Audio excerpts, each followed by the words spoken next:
So you guys know that all year long, our word for the year is that 2025 is going to be our year for fruitfulness, right? Anybody here not aware of that? You haven't tapped into that yet? It's halfway through the year. If you haven't tapped into it, it's okay. It's not too late. If you haven't tapped into it, we can still be fruitful. There's plenty of days left. Amen? Amen. Now, today, I want to talk about a big barrier to the fruitfulness that God has set aside for his children. This year, as we're saying, this year is a year of fruitfulness. You guys know the enemy is not smiling, right? The enemy doesn't want you and I to have that fruitfulness. So there's a barrier that's in place that is meant to stifle the fruitfulness that we're meant to experience. Amen? So today I want to introduce you to a sin. It's a sin that's doing more damage than you and I can imagine. It is a sin that is ruining nations, causing Christians to live in a life of failure, live in a life of defeat, live in depression, live in anxiety. It is a sin that is ruining nations. It is a sin that is causing leaders to go against each other on public platforms. Anybody know what I'm talking about? Yeah, you see them? They're going at it, right? It's okay. Prayers and thoughts to all of them. This is a sin that is stealing our joy. And no, I'm not talking about killing. I'm hoping that no one here has killed anybody. But if you have, it's okay. It's between you and God. Amen. No judgment. I'm not talking about stealing. I'm not talking about pornography. I'm talking about the sin of pride. And that's what we're going to be talking and digging into today. Amen.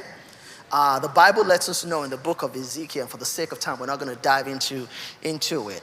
But it described a war that took place in heaven when the devil decided to lift himself up above God. It was through pride that the devil became the devil. He decided that instead of worshiping God, he would like to be worshiped instead. Pride leads to every other vice that we can think of. It's the complete anti-God state of mind. Pride is the mother of all sins. Pride gave birth to every other sin in our lives. Amen? So in order to take care of all the other sins, guess what we must do? We must deal with the root cause, which is pride. Amen? I'm convinced that pride is truly the underlying cause of Christians and what lead us crumbling. If you look around us, people that we've placed on pedestals for years, for some reason, come crashing down. Amen? Pride blocks our access to God. It's the sin behind the sin. In James chapter 4, verse 6, says, God opposes the proud. Do you know what that means? It's essentially telling us that God is working against a proud person. To oppose, the word oppose is derived from a military term, which means to organize. So imagine God deciding to organize a military on our case. I don't want to say your case. God forbid. Pastor Eke is rejecting it in Jesus' name. Says, how you say, Tofiakwa. Right? Imagine God organizing a military to come against you. That would be something. That is how God deals with a prideful heart. He opposes the proud. Amen? God creates an enemy against the proud. And I don't know about you guys, but for me, last thing I want to do is go against Yahweh's Sabaoth. It's the last thing I want. He's the Lord of heaven's armies. I can't even fight my wife. How am I be fighting the heavens armies? Like, who am I? Little old me. I can't do that, right? And I'm pretty sure you guys don't want to do the same. By show of hands, anybody here willing to admit that they struggle with pride? Okay, just a few people. I appreciate that. God bless you for the acceptance. For those who didn't put their hands up, if you did not put your hands up, I'm praying for you. And may I just say that this sermon is actually for you. I know as I'm speaking, some people are already thinking, you know what? I'm going to send this to my brother. I'm going to send this sermon to my friend. There's that husband next to the wife tapping and saying, you know, I've been telling you, you're prideful. The wife is telling you, like, you need to calm down. I've been telling you. Well, guess what? This is not a sermon we need to send to anybody. Leave the people outside. This is a sermon that we're going to hold on to. If you're listening from home, hold on to this dearly. This sermon is for you. It is not for your brother or your sister. Forget your brother. Let's focus on you. Amen? And we're going to get into it. But before we dive deep, I'm going to say a quick word of prayer and then we'll get started. Amen? Father, we thank you. Holy Spirit, we worship you. Thank you for your word that you have sent in due season. And Father, we just pray, Lord God, that you speak to our hearts, oh God. Speak to our minds, oh God. Let your word be transformational in our lives, oh God. Let it have a turning around, oh God. Let us not leave here the same way that we came in today. In Jesus' mighty name we pray. Amen, amen. So today's sermon title, for those who like titles, I've titled it simply, Be Humble. Okay? Yeah, don't play that song in your head. But if it helps you remember, then why not, right? The sermon is simply titled, Be Humble. So we're going to run through some quick Bible verses. Are you ready? You ready to go with me? All right, Proverbs 11:2 says, when pride comes, then comes disgrace. But with the humble is wisdom. Proverbs 13:10 says, where there is strife, there is pride. But wisdom is found in those who take advice. Proverbs 16:5 says, the Lord detests all the proud of heart. They would not go unpunished. Proverbs 16:18. It says, pride goes before destruction, and a haughty spirit before a fall. I don't know about you guys, but there's a common theme here.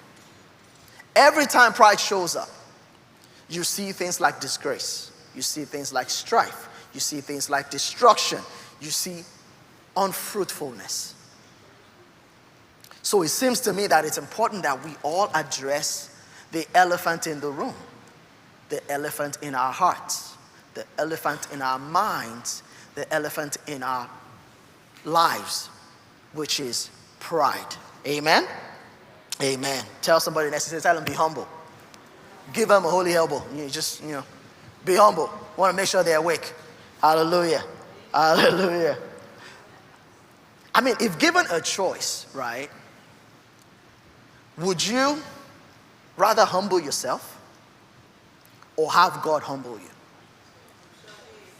I'm pretty sure most of us will pick option. We have sense to know that we don't want God to humble us. We would rather humble ourselves. My brothers and sisters, pride is simply having a high mind. It's being high-minded. It's really indulging in self-confidence or what we call self-esteem, and to glory in self-achievement. And in the definition that I just gave, I'm hoping that you're picking on the word self. Esteem by itself is not a bad thing. Achievements by itself isn't a bad thing. We're created to achieve and to move forward, right?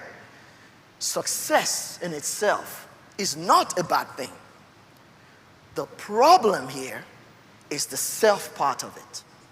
It's when we can't separate ourselves from our achievements. It's when I walk around like I'm the best thing since sliced bread. It's when I'm attributing everything God has done for me to myself and my ability. Am I making sense to someone this morning? Amen. All right. Matthew 16:24. Matthew 16:24 says, if anyone wants to follow after me, let him deny himself and take up his cross. This is simply a call to discipleship. I love this one because I happen to head the discipleship ministry in this church.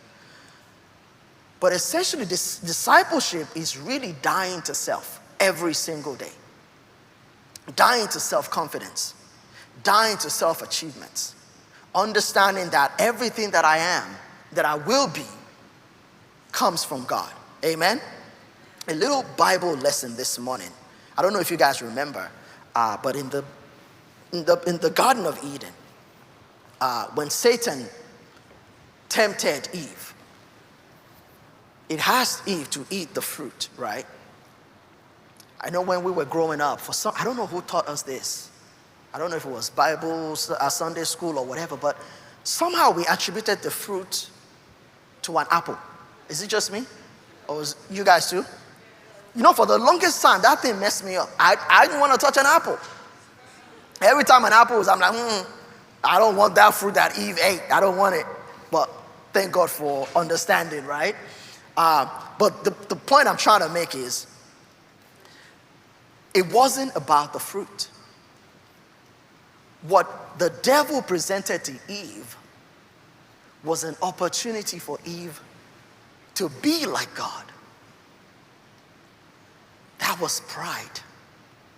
The same thing that God, the devil, kicked out of heaven, he's presented it to mankind, to Eve, in the form of a fruit, and say, God told you not to do this. Well, guess what? If you eat it, you're going to be fine. And Eve took that and gave it to her husband, right? So this is a sin that we have been dealing with since the beginning of time. Amen? C.S. Lewis says, as long as you are proud, you cannot know God. I'll say that one more time. As long as you are proud, you cannot know God. A proud person is always looking down on others. But the problem with looking down on other people is that whilst you're looking down, you can't see what's coming from above. I'm hoping you don't want to keep looking down. I don't want to keep looking down. I want to see what's coming from above. I want my blessings to come from above. I want to see them. Amen? We're going to take a quick journey into a story that I found fascinating. I don't know if you guys have heard of King Uzziah. We're going to talk about him very quickly. And we're also going to talk about Peter and do a quick contrast between the two and how they were presented with an opportunity of pride and what they both did with it. Amen? 2 Chronicles chapter 26. It's a long chapter. It talks about King Uzziah starting very well. He believed in God. He sought after God in his early years. The cities prospered. Everything he touched turned into gold. Everything was moving in the right direction. In fact, he reigned for 52 years over Judah. But then the scripture tells us in verse 16 of 2 Chronicles chapter 26, it says, but after Uzziah became powerful, listen to this, his pride led to his downfall. Uzziah entered the temple to burn incense at the altar of incense, something that was specifically the duty of the priest. The king wasn't supposed to be offering incense at the altar of incense.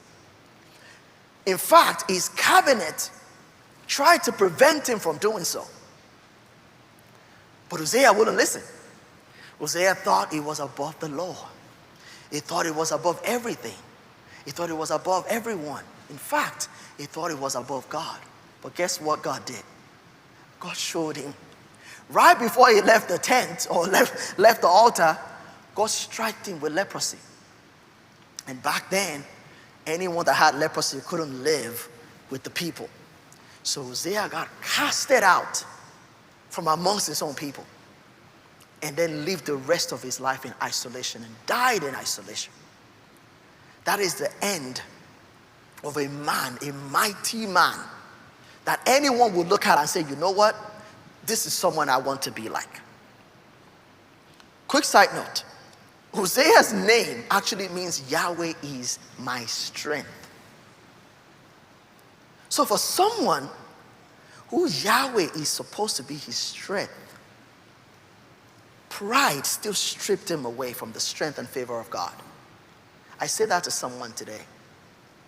Do not take the favor of God over your life for granted. Just because you have favor over you doesn't mean it can't run out. Be careful and stay humble. Amen? Amen. And I know when we talk about Hosea, we're thinking it's hard to put that because none of us here are kings. What do we do with that story? But let me break it down. Most of us here, at some point, prayed for a job. Some people are still currently praying for a job right now. The business that you're running, at some point, you prayed for God's help. The children that you have, you prayed for God to give those children to you. The marriages that we have, we prayed for those marriages. The money some of you have in your bank account, you couldn't fathom it a few years ago.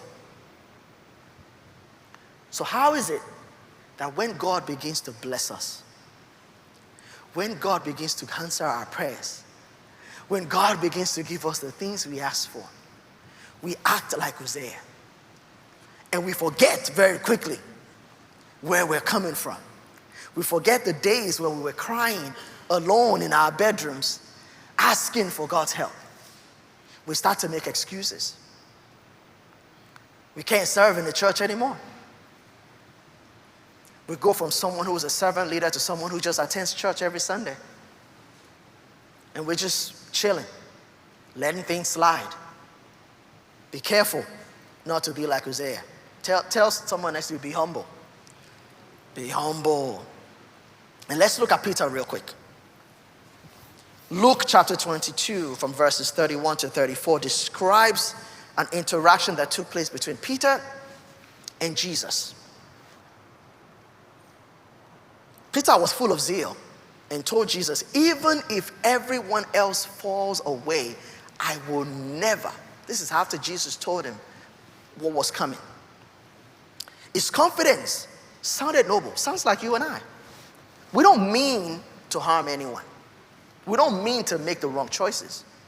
Most of the time, well, I'm hoping that we're not intentionally planning, to hurt someone. Most of the time, we actually mean to make the right choices. So Peter's thought was noble. The issue was, it was rooted in pride. Jesus warned him, but Peter didn't listen. He was counting on his own strength. And then what happened? We all know the end of the story. For those who don't know, Peter ended up denying Jesus 3 times at the most crucial moment. Peter saw Jesus out. He saw what was happening, and Peter was like, bruh, you're on your own. Pride blinded Peter to his own weakness, much like most of us. Much like most of us. We overestimate our own abilities. I know I do that. We ignore God's warnings. I know I do that. We say this could never be me. Right? We see a couple having a problem, And we're chatting amongst ourselves, telling ourselves, should look at those people. See what's going on in their lives. We make it a topic in our homes about how they're not, things are not going right for them. We mean well, but that is pride. Sounds like you know tomorrow. Sounds like you got it all figured out, right? Somebody gets fired, and the next thing you say is, that person is lazy. Am I hitting the nerve today? Or should I continue? Continue. I'm just trying to say that Peter is not that far off. I'm trying to say that Uzziah is not that far off. We all have a little bit of Uzziah in us. We all have a little bit of Peter in us. But you see, the difference between Peter and Uzziah is that Peter, when confronted with his actions, went to the place of surrender. He went to the place of surrender and he practiced humility. He wept and was brokenhearted for his own actions. And the same Peter that denied Jesus was the same Peter that preached at Pentecost. It's the same Peter that the church of Christ was built upon. So we get to choose who we end up becoming. Amen? Amen. John chapter 15.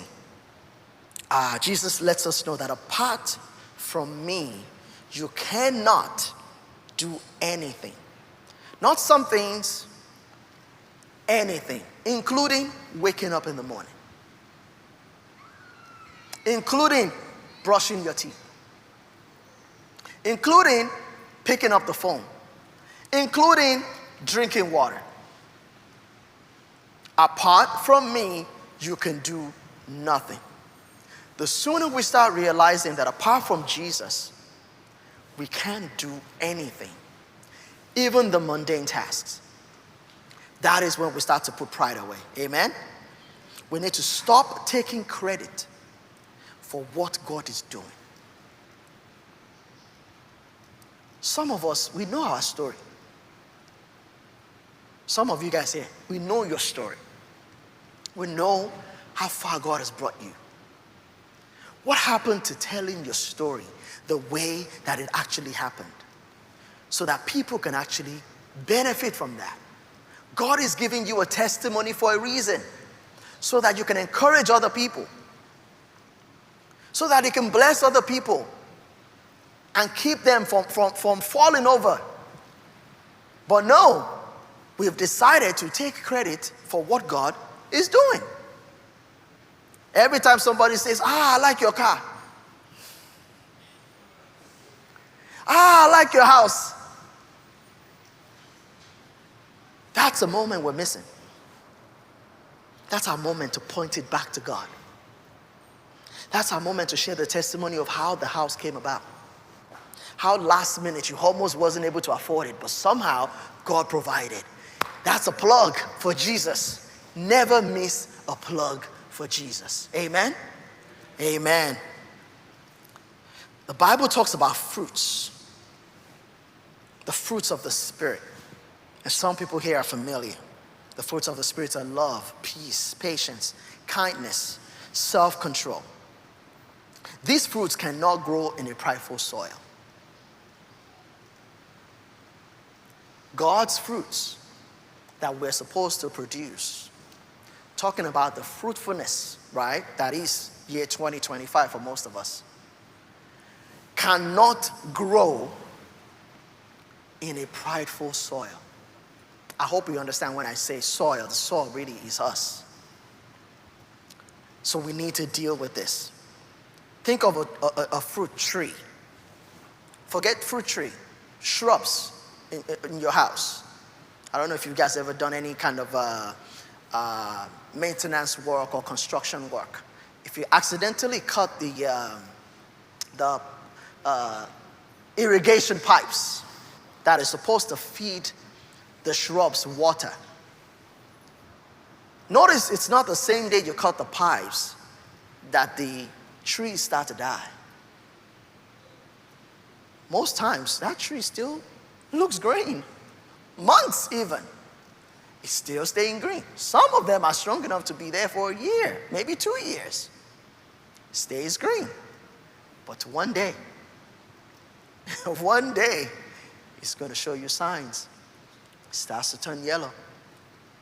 And if care is not taken, what happens? It dies. It dies altogether. That's a metaphor for most of us.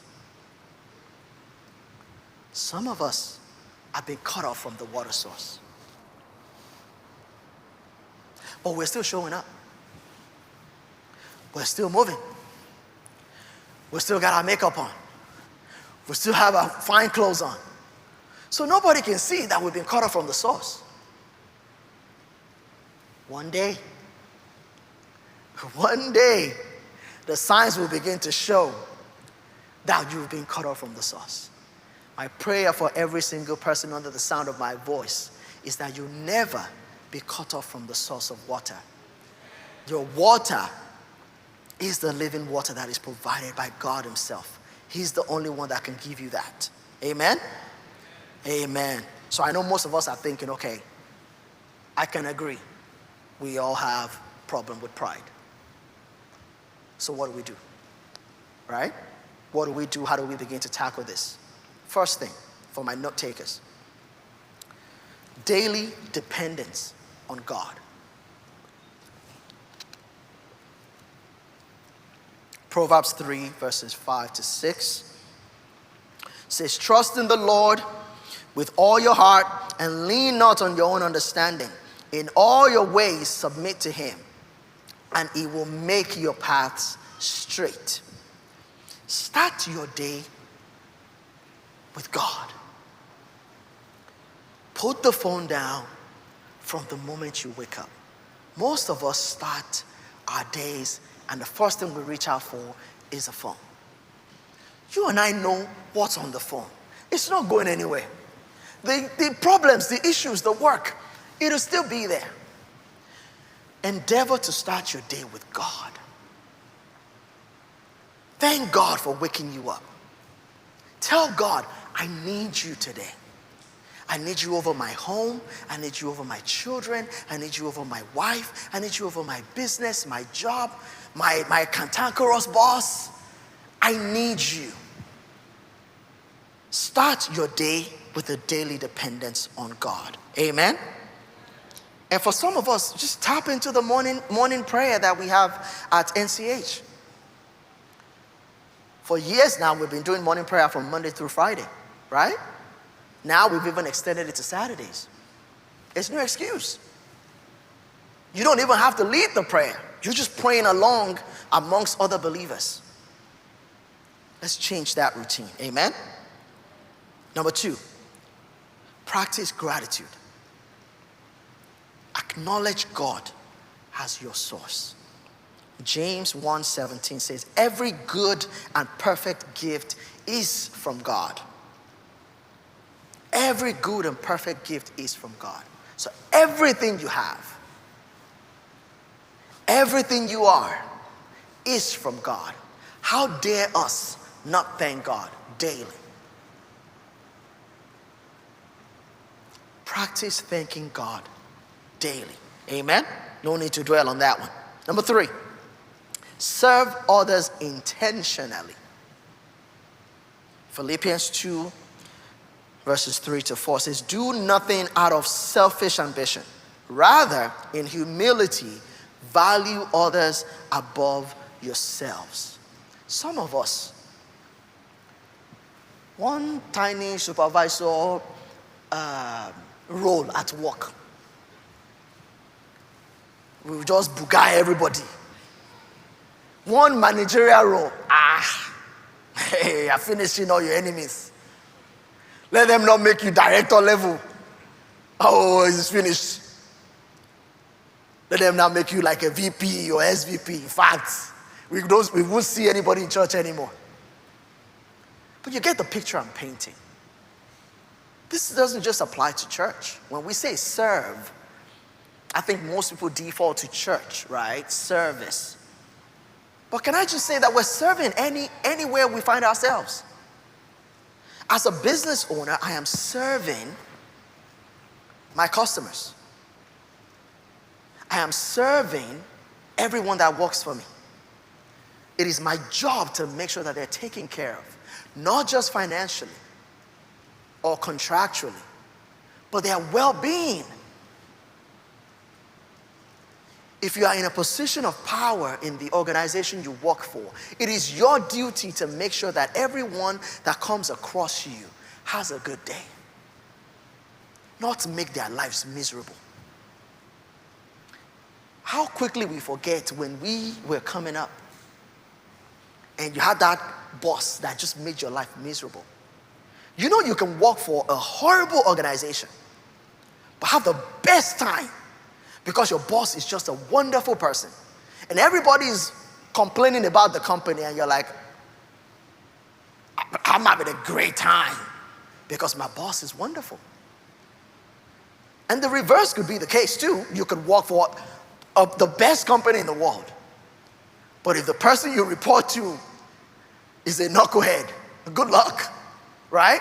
Everybody's going to be saying they're having a good time, but you're going to be having a completely different report. So let us make sure that we serve others intentionally. Number 4, confess your struggles and sins. 1 John chapter 1 verse 9 says, if we confess our sins, he is faithful and just to forgive us our sins and cleanse us from all unrighteousness. You can confess your shortcomings to God, but you can confess your shortcomings to God and confess and share with brothers in Christ, with sisters in Christ. It's one thing for me to confess my sins to God. It's another thing for me to seek accountability in the presence of God. There's levels to this thing. There are certain things that mere confession does not help. And we wonder why we keep going back to the same sin over and over and over again. Some people need to move past just mere confession. Get to the point where we can speak to a brother, speak to a pastor, speak to a mentor and say, this is what I'm struggling with. I need you by my side in this journey. I need you to help me.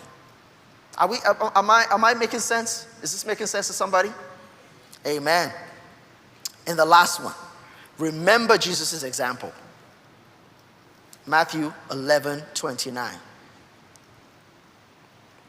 It says, take my yoke upon you and learn from me, for I am gentle and humble in heart, and you will find rest in your souls. Jesus has given us the template. What we are looking for, Jesus is the template. The cure for pride is Jesus. He came. He who was God was sent as a man. He didn't only come, he washed the feet of his disciples.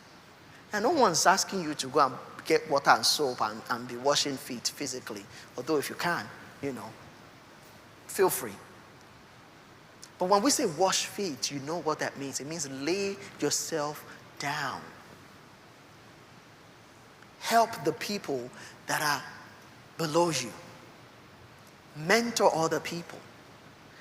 Bring them up. If God has blessed you in your marriage, let your marriage bless other people's marriages. If God has blessed you with a position of high power, bring in other people. Let's cut that nonsense of, I don't want, Nigerians at my workplace because, Nigerians will mess you up. That's why you are the only black person in your entire company. Jewish people don't do that.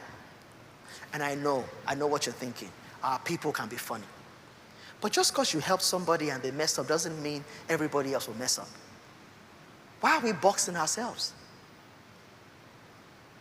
When a Nigerian is building a home, they don't tell anybody that they are building anything. They want to be the only Nigerian in the neighborhood. Have you seen our Indian brothers and sisters? When they go to the table to negotiate their homes, they don't come solo. They come with a higher negotiating power. They are buying 20, 40, 50 lands together. The builder has no choice but to cut them a deal. So yes, you're living next to an Indian man. You're not paying the same price, so. You are not buying the same home at the same price because they have a negotiating power. They are united. Us, no, I must be the only one with this type of house in the entire neighborhood. How far has that brought you? It's pride.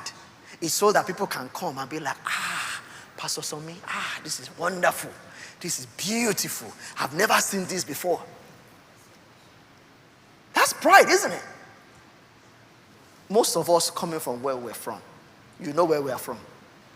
At least as I'm scanning the room. Most of us, even if you were born in America, it's a lie. You are not American.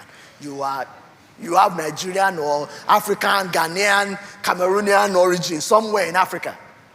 Most of us. In fact, our own pride is on level 1 million. Once we have a little something beyond everybody else, we must show them. God help us. God help us. Amen? As I wrap up, pride doesn't always look like arrogance. A lot of times you see prideful people, and you can kind of spot it, right? That's actually the easy part, the ones that you can see from afar. It's those of us that don't show it, but it's in our hearts and it's silent. Those are the dangerous ones. The danger is the same though. Whether your pride is outwardly appearing or it is on the inside, the danger is the same. Humility is not thinking less of yourself. Humility is thinking of yourself less. Thinking of yourself less in every situation, in everything we're presented. What we should be doing is not thinking of ourselves first. It should be thinking of ourselves less. In my marriage, I'm thinking of myself less. How do I serve my wife? How do I serve my children? How do I show up at my best? Not for me, but for them. In our relationships, father-son relationship, we should all come thinking about how to serve each other. Amen? May we be people who bear much fruit. May we be people who understand that there's blessing in being humble. Not because we want something, but because we understand that in that humble place is where God finds us. Amen? In the humble place is where God really reaches out to us. And God is seeking out people who their hearts are totally surrendered to Him. Whose hearts are not pompous. Whose hearts are not self-seeking or self-centered. Who would not brag in their own abilities. But people who would actually ascribe every glory to God. Amen? And if you're like me, if you're struggling with pride, I'd like to say a word of prayer over you this morning. Father, we thank you. Thank you so much for an opportunity to hear your word. And Father, we just come against the spirit of pride, oh God. We confess, oh God, that we too suffer from pride. And Father, we just lay down at your altar today that you take away our pride, oh God. We pray, oh God, that you take away our pride and you help us to surrender it to you, oh God. However it may show up. Father, touch our hearts, oh God, and turn things around for us. Replace our pride with humility, oh God. Replace our hearts with humility that is true and seeking you, oh God. And for those who are under the sound of my voice that are praying this prayer and wondering, this Jesus we're praying about, I don't even know him. Or maybe you used to know him and you strayed away and you just want to reconnect with him. I'd like to offer you an opportunity to say a quick prayer as well and just say, Lord Jesus, thank you for this message. Father, I just like to say that I'm sorry for all my sins. I am sorry for walking away from you. And I just want to reconnect with you. I welcome you back into my life. I welcome you back into my heart, oh God. I accept you as my Lord and Savior.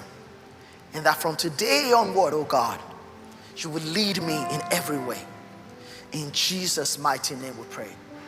In Jesus' mighty name we prayed. Amen. Amen. Amen.